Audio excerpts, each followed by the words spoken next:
is former New York Congresswoman Dr. Nan Hayworth. Thank you very much for joining us. We appreciate it. Thank you, Heather. Great to be with you. Great to be back, by the way. Let's talk first about what exactly the Senate's Opioid Crisis Response Act includes, so people at home know what we're talking about. It makes it more difficult to get drugs like fentanyl and carfentanil, is that how you say that? Carfentanil, yeah. Carfentanil, okay. And then it reauthorizes funding from the Cures Act. It creates a grant program for comprehensive opioid recovery centers as well, as long as some other things. Many other things. It's a package of about 70 bills. And Heather, the beautiful thing is, as a physician who also knows something about Congress, it passed 99-1 in the Senate. Major initiative, $8.4 billion, extending from the flow of drugs into the country to treatment and recovery. And one of the key provisions actually is facilitating medication-assisted therapy,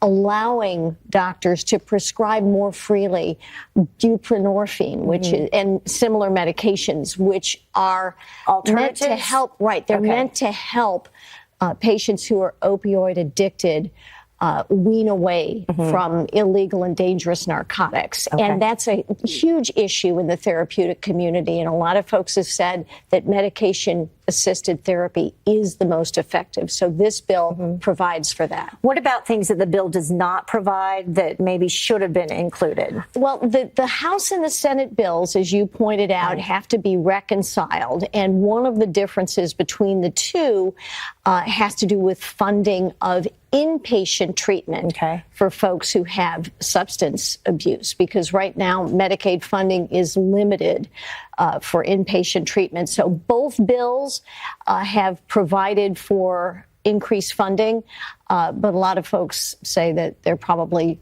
should be an even greater provision. And in fact, a lot of folks say that $8.4 billion, well, yes, it's an improvement, and it adds to the nearly $4 billion that's already been spent this year.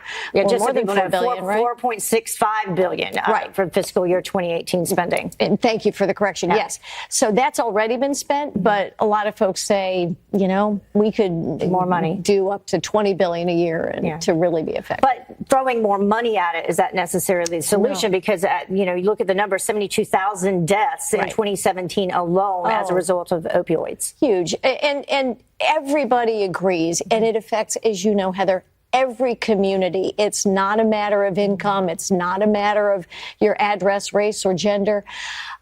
It is something that needs to be addressed compassionately and realistically. So it's great to see that we've got the U.S. Postal Service now required to screen packages.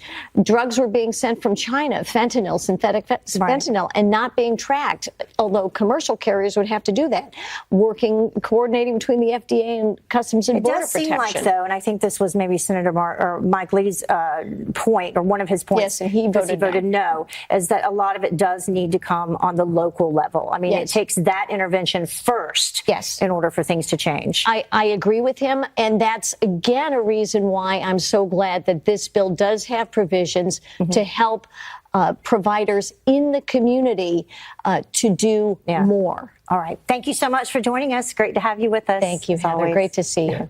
Well, the time now is about